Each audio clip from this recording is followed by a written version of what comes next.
रास्ता दिखाते हैं कि हमें जीवन में कौन से उत्तम कार्य करने हैं। देखो, जो कहानी सुनना नहीं चाहता वो पहले से ही जा सकते हैं, ठीक है। तो आज हम, क्योंकि कल दशहरा मना रहे हैं और कुछ दिन बाद दिवाली आएगी, तो दशहरे के उपलक्ष्य में हम आज आपको प्रभु श्री राम की कथा सुनाएंगे। आप जानते हो कि रामायण किसने लिखी है? बैठे बैठे बता दो। हाँ जी, किसने लिखी? अच्छा, कोई बात नहीं। रामायण तो वाल्मीकि ने लिखी थी संस्कृत में, और तुलसीदास जी ने रामचरितमानस। तो कथा सुनाने से पहले एक बार हम छोटा सा भजन मिल के गाएंगे। आप मेरे साथ साथ मेरे पीछे पीछे गाओगे। रघुपति राघव राजा राम, पतित पावन सीताराम। रघुपति राघव राजा राम, पतित पावन सीताराम।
रघुपति राघव राजा राम, पतित पावन सीताराम।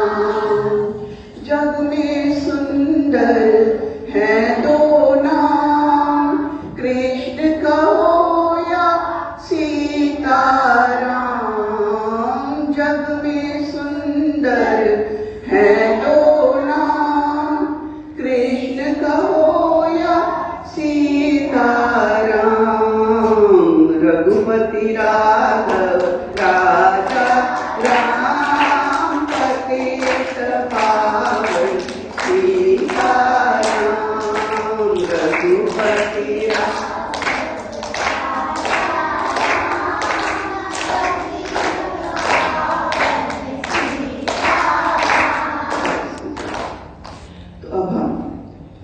जो रामचरितमानस है उसके आधार पर श्री राम जी की कथा प्रारंभ करते हैं। अयोध्या के राजा थे राजा दशरथ, और उनकी 3 रानियां थी, कौशल्या, सुमित्रा और कैकेयी। बीच में बात नहीं करनी प्लीज।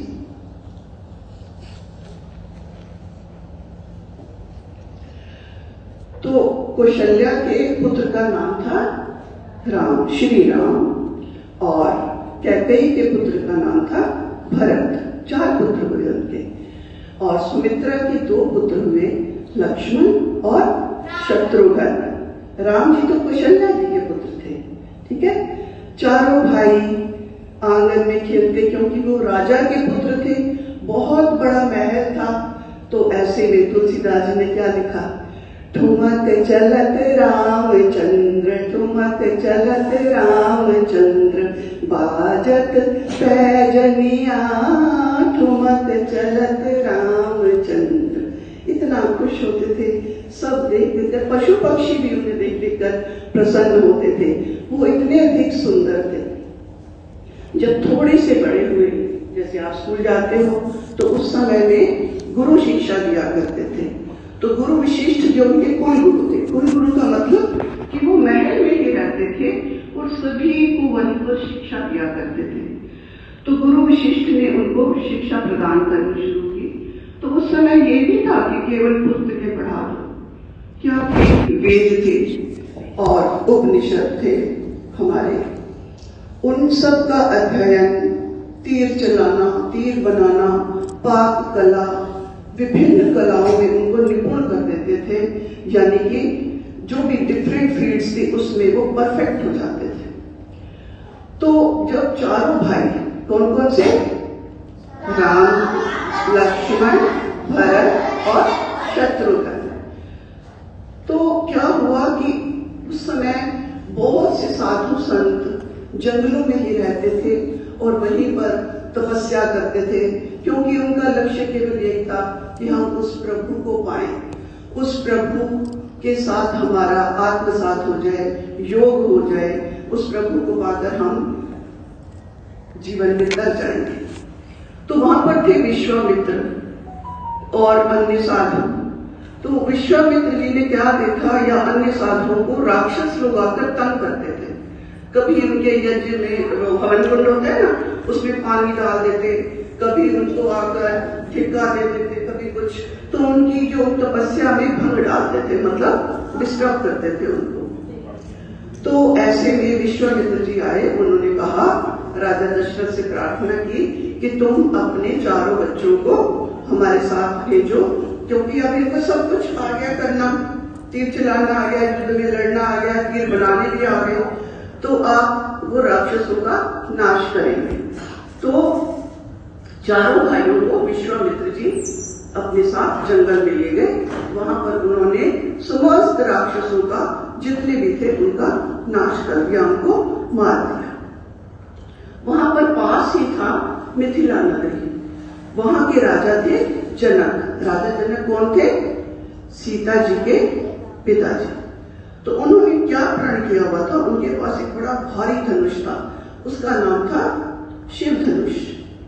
तो उन्होंने क्या प्रतिज्ञा की थी, जो इस शिव धनुष को तोड़ेगा, अपनी पुत्री सीता का विवाह मैं उनके साथ करूंगा। तो बड़े बड़े राजा लोग आए, किसी से टूटता ही नहीं था, इतने भारी भारी मोटे मोटे बलशाली, किसी से धनुष ही ना उठे। तो राजा जनक निराश हो गए कि अब मेरी पत्नी, मेरी पुत्री का विवाह किसके साथ होगा। तो ऐसे में विश्वामित्र जी ने राम जी को कहा कि तुम आगे आओ और इस धनुष को तोड़ो। तो राम जी ने धनुष को तोड़ दिया। चारों तरफ फूलों की वर्षा हो गई, देवताओं ने फूल बरसाए और राजा जनक बहुत ही प्रसन्न हो गए। तो जब एक थोड़ी देर बाद, थोड़े दिनों बाद, जब सब समस्त राक्षसों का नाश हो गया, तो राम जी चारों भाई मिलकर वापस अयोध्या आ गए। जब अयोध्या वापस आए तो पीछे से राजा जनक ने इन्विटेशन भेजा कि हम सीता जी का विवाह राम जी से करना चाहते हैं। तो राम जी, दशरथ, सब चारों भाइयों को बारात लेकर कहाँ गए, मिथिला नगरी। तो सीता माता भी जो थी ना, कजन्स मिला के चार बहनें थी। तो विवाह हुआ, राम जी का विवाह किससे हुआ, सीता जी से। और भरत लक्ष्मण जी का विवाह किससे हुआ, उनका नाम था उर्मिला। और भरत का विवाह जिनसे हुआ उनका नाम था मांडवी। और शत्रुघ्न का विवाह जिनसे हुआ उनका नाम था श्रुतकीर्ति। तो चारों बहनें बहू बनकर अयोध्या में आ गई। ठीक है, अब जब सारा काम संपन्न हो गया, अब क्या होना था, दशरथ जी बूढ़े हो गए थे, राम जी के पिताजी, चारों भाइयों के पिताजी। तो उन्होंने कहा कि अब राम जी का राज तिलक करते हैं, राम जी को हम राजा बना देते हैं। जैसे ही राज तिलक की तैयारी हुई तो जो कैकेयी थी ना, भरत की माता, तो उनकी एक सेविका थी, सेविका जानते हो ना, उनकी सर्वेंट, नौकरानी जो उनकी सेवा करती थी, उसने भड़काया, मंथरा ने कहा कि देखो राम तो राजा बन जाएंगे, तुम्हारा बेटा भरत तो रह ही जाएगा, तो तुम ऐसे करो कि एक बार किसी समय में कैकेयी ने 2 वर पाए थे अपने पति से, दशरथ जी से, तो तुम वो वर मांगो उस समय जाके। और वो वर क्या मांगो, एक तो राम जी को 14 वर्ष का वनवास, और दूसरा क्या वर मांगो कि भरत जी को राजगद्दी पे बिठा दो। तो कैकेयी उनकी बातों में आ गई। गंदी बात जल्दी जल्दी बंदा मान लेता है ना, सोचता नहीं है। तो इसकी क्या शिक्षा मिलती है कि कोई भी काम करो हमें सोच समझ कर करना चाहिए। तो क्या हुआ कि कैकेयी ने राज तिलक के समय जब राम जी को राजगद्दी पर बिठाने लगे थे, उस समय 2 वर मांग लिए कि मैं 2 वर मांगती हूँ दशरथ जी का। मांगो। वो सोच भी नहीं सकते थे कि वो ये वर मांगेंगे। तो उन्होंने कहा एक तो राम जी को 14 वर्ष के लिए वनों में भेज दो और मेरा पुत्र भरत राजगद्दी पर बैठेगा। दशरथ जी एकदम चुप रह गए, क्योंकि रघुकुल रीति सदा चली आई, प्राण जाए पर वचन न जाए। कि जो एक बार वचन दे दिया उनको मानना पड़ा। उसी समय राम जी गए राजसी वस्त्र जो साधु सन्यासियों वाले, मैं प्लीज बेटा आपको डिस्टर्ब करें। हाँ ये कोई बात नहीं, अपने पास रखना। तो अब सीता जी कहती कि मैं तो आपके साथ जाऊंगी। उसी समय भी राम जी के साथ जाने को तैयार होगी। भरत जी गए हुए थे नानी के घर, वो ज्यादातर नानी के घर रहते थे। और फिर लक्ष्मण जी कहते कि नहीं, अपने भाई की रक्षा के लिए मैं भी साथ जाऊंगा। तो तीनों वन जाने के लिए तैयार हो गए, चल पड़े। और उनका रथ तैयार हो गया और रथ में सुमंत था जो रथ चला के ले गया, उनका नाम था सुमंत। रथ में बिठाकर राम जी, लक्ष्मण जी और सीता जी को वनों में छोड़ने के लिए चल पड़े। पीछे से जब भरत आए, उन्होंने कहा भैया राम कहाँ है? तो उन्होंने कहा कि वो तो वन को गए। तो बड़ा क्रोध आया कि ये क्या बात है। मां पर भी गुस्सा किया उन्होंने कि मेरे बड़े भाई राम, वो तो मेरे भगवान हैं। बड़ा प्रेम था भाइयों का आपस में।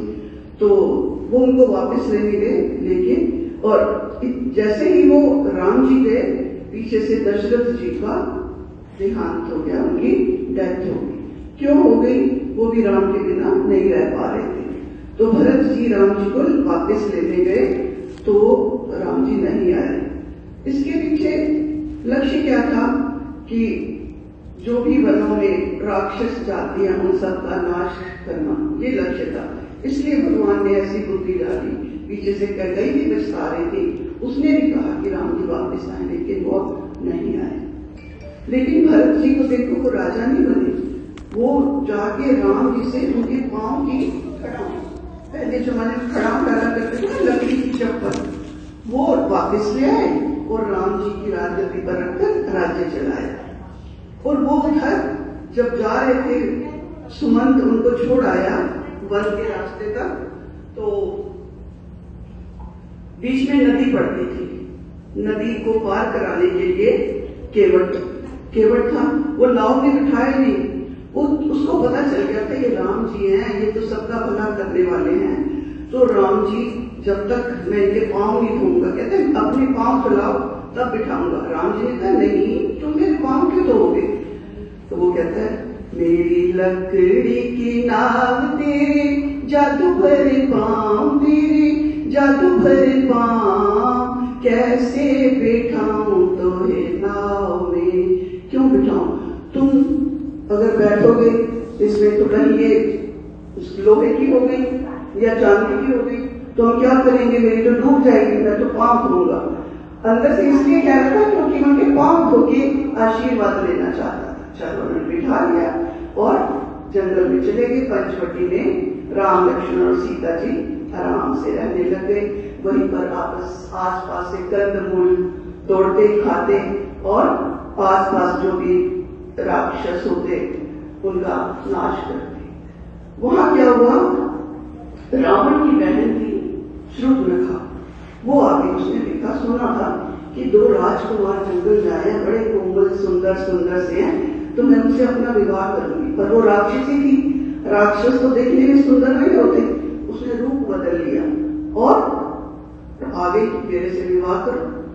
लक्ष्मण ने कहा राम जी के पास जाओ, राम जी ने कहा लक्ष्मण के पास जाओ। ऐसे इधर उधर आ जाके परेशान हो गई और लक्ष्मण जी ने क्या कर दिया, सिर्फ मेरा नाक कर दी। वो ऐसे करते करते अपने भाई रावण के दरबार में गई। तो रावण जी को गुस्सा आया, ये कौन छोटे छोटे राजकुमार हैं, वो तो मैं एक हाथ से उनको मार के रहूंगा। लेकिन उनको नहीं पता था राम जी लक्ष्मण जी कितने शक्तिशाली हैं। तो फिर क्या हुआ कि हाँ, क्या हुआ कि जो एक मारीच था, मारीच एक राक्षस का नाम था, रावण ने उनको भेजा और जाकर कहा हिरण बन के जाओ, बड़ा सुंदर गोल्डन कलर का है हिरण बन के। वो सीता मैया के आसपास ऐसे डांस करने लग गया। अब सीता मैया कहे हाय ये बहुत सुंदर हिरण है, राम जी मुझे ला के दो, मुझे ला के दो। तो फिर राम जी की लेकिन समझ है वो तो मायावी था, मतलब जहां मर्जी भाग जाता था, जहां मर्जी, तो समझ ही नहीं आता। राम जी बड़ी दूर निकल गए। अब सीता मैया परेशान हो गई। सीता माता ने कहा कि तुम लक्ष्मण तुम जाओ, तुम्हारे भाई चले जाओ। उन्होंने कहा नहीं सीता मैया यहाँ जंगल है, मैं तुम्हें अकेला छोड़ के नहीं जा सकता। तो वो जिद करने लग गई। तो उन्होंने क्या किया, लक्ष्मण जी ने ऐसे एक रेखा बना दी कि इसके पार नहीं आना। लेकिन सीता माता वहां बैठ गई अंदर। तो इतने में रावण ने क्या किया, हाँ साधु बन के आ गया। भिक्षाम देही साधु बन के आ गए। और सीता मैया का लगा ये तो बेचारा वो कोई साधु है, चलो इनको मैं आटा दे दूं। तो उन्होंने कहा कि मैं इस लाइन से बाहर नहीं आऊंगी, आप अंदर आके ले लो। कहते नहीं मैं साधु हूँ, मैं घर के अंदर नहीं घुसता, आप बाहर आकर मेरे को भिक्षा दे दो। एक मिनट,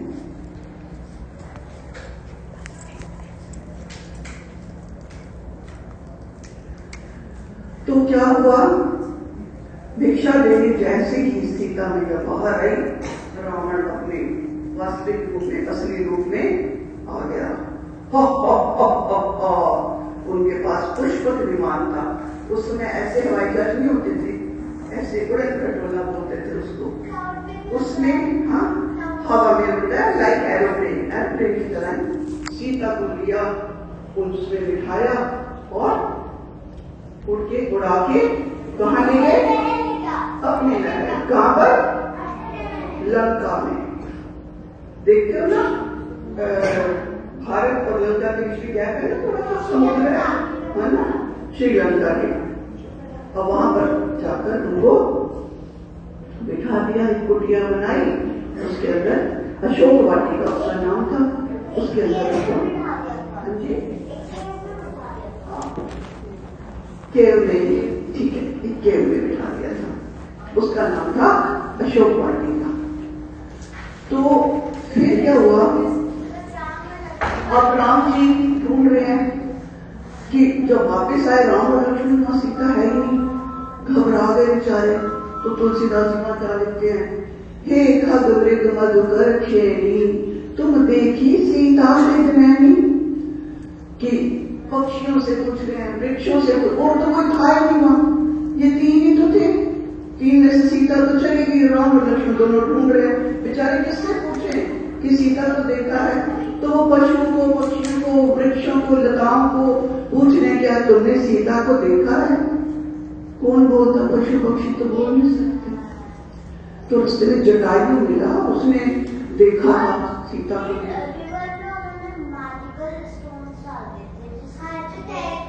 अभी बहुत अच्छी बात है, हमें अपनी कहानियां पता होनी चाहिए, उनसे क्या ज्ञान मिलता है ये भी पता होना चाहिए। तो फिर क्या हुआ कि जब उनको पता चला कि रावण जो है वो सीता जी को ले गया, क्योंकि जटायु ने बता दिया, जटायु बहुत बड़ा वर्ड था, तो उसने देखा था, उसने बताया कि सीता माता को रावण ले गया है। तो उसको घायल भी कर दिया था उन्होंने, रावण ने बचाने की कोशिश की थी उसने। तो फिर क्या हुआ, जटायु बस इतना कह के राम जी की गोद में सिर रख के उनकी डेथ हो गई, उनके प्राण भूखे रूप उड़ गए। अब राम जी चल पड़े नीचे, किला श्रीलंका जाना है। अब वहां जाए कैसे, बीच में समुद्र था।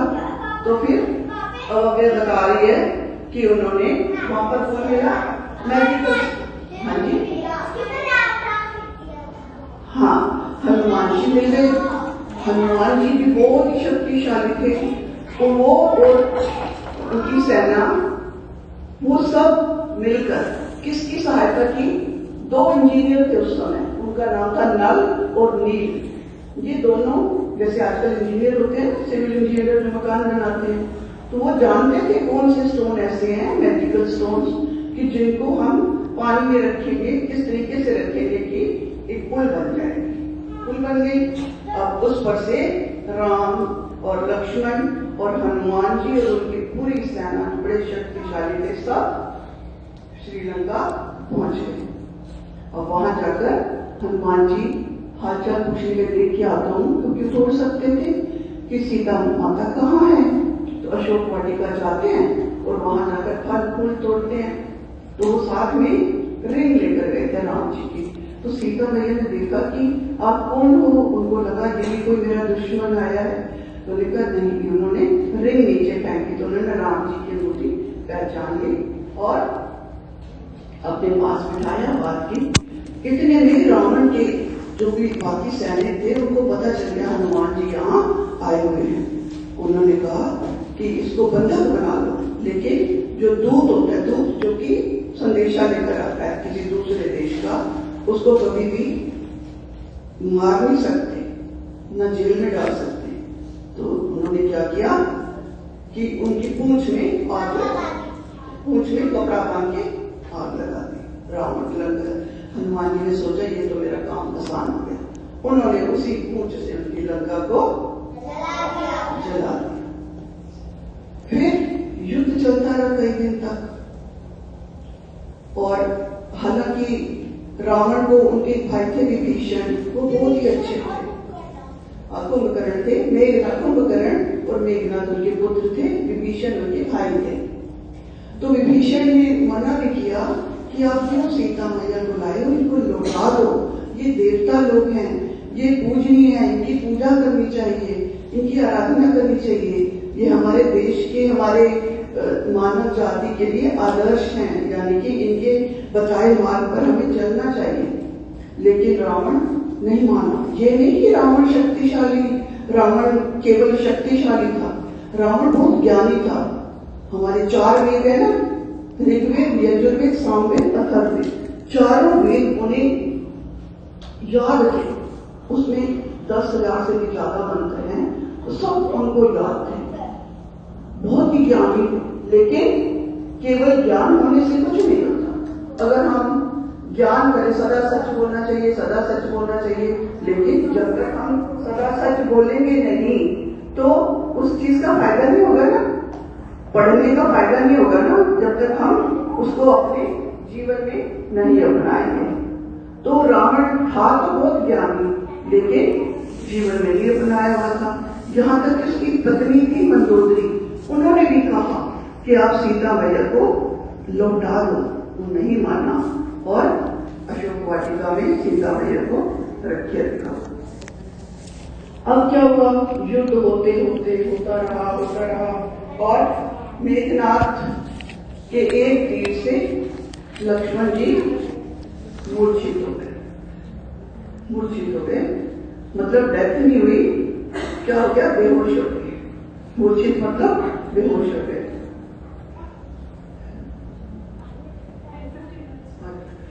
तो मूर्छित हो गए लक्ष्मण जी। अब उस समय लगे, वैद्य जी को बुलाया, उन्होंने कहा कि संजीवनी बूटी है हिमालय पर। उस समय तो इन्हीं जड़ी बूटियों से इलाज होता था, ये एलोपैथिक दवाइयां तो होती नहीं थी, तो कौन लेके आए। तो ऐसे में हनुमान जी ने कहा मैं लेके आता हूँ। जैसे वो हिमालय गए, उनको बूटी की समझ ही नहीं आ रही थी, तो उन्होंने क्या किया, पूरा का पूरा पत्थर उठा के पहाड़ी ले आए कि अपने आप इसमें से देख लो संजीवनी बूटी कौन सी है। जैसे संजीवनी बूटी सुंघाई तो वो लक्ष्मण जी ठीक हो गए। राम जी ने भगवान का धन्यवाद किया और राम जी पहले तो बड़े दुखी हो रहे थे कि मैं कौशल्या माता को क्या मुंह दिखाऊंगा कि लक्ष्मण कहाँ गए। तो जब वो ठीक हो गए तो राम जी बड़े प्रसन्न हुए।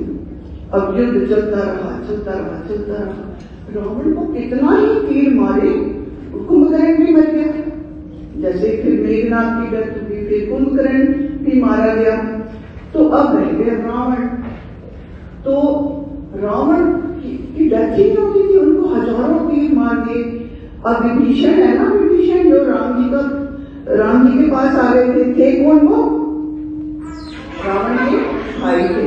तो उन्होंने जब देखा कि मेरा भाई तो गलत मार्ग पर चल रहा है, गलत रास्ते पर चल रहा है, तो वो राम जी के साथ आ गए थे। तो विभीषण ने बताया कि जो रावण है मेरा भाई, इनके प्राण उनकी नाभि में है। नाभि होती है ना यहाँ पर, ये इसको नाभि बोलते हैं। तो उनके प्राण नाभि में, जो तुम तीर चलाओ तो उनकी नाभि में चलाओ, ऐसे चलाओ कि सीधा नाभि में जाए तो वो मर जाएंगे। अब उनके सिर भी कितने थे? 10। आप जानते ही हो, वैसे किसी के होते हैं 10 सिर? नहीं होते, क्योंकि उनमें इतनी बुराइयां थी। काम, क्रोध, लोभ, मोह, ईर्ष्या, द्वेष, अहंकार, ये सारी 10 बड़ी बड़ी जो सबसे बड़ी बड़ी बुराइयां हैं वो सब उनमें थी। तो वो ये दिखाते हैं कि बुराइयों से भरा हुआ था रावण। तो इसका मतलब कि 10 से, यानी कि 10 से भी ज्यादा बुराइयों से वो भरा हुआ था। तो सब फिर क्या हुआ? राम जी ने जैसे ही तीर नाभि में चलाया तो वो उनकी मृत्यु हो गई। और मरते समय भी वो यही बोले, हे राम। क्यों बोले? कि मरते समय उन्हें ये ज्ञान प्राप्ति हो गई कि मैं ही गलत था, मैं ही गलत था। तो फिर रावण की मृत्यु हो गई।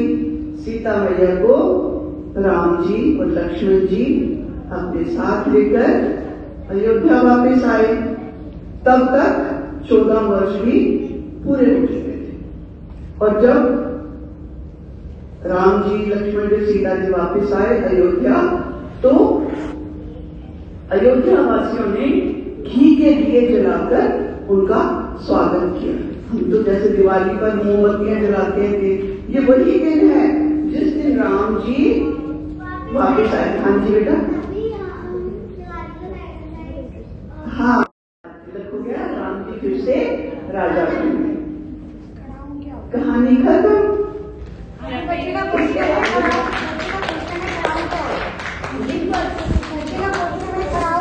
हाँ जी, क्या पूछना चाह रहे हो?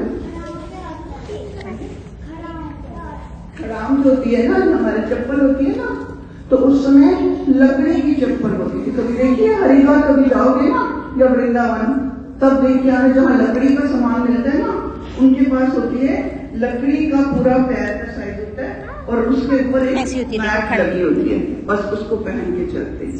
ये तो वो जंगल में डाल के देती। तो राजमहल में wooden slippers, yes. What? Not which are comfortable. People wear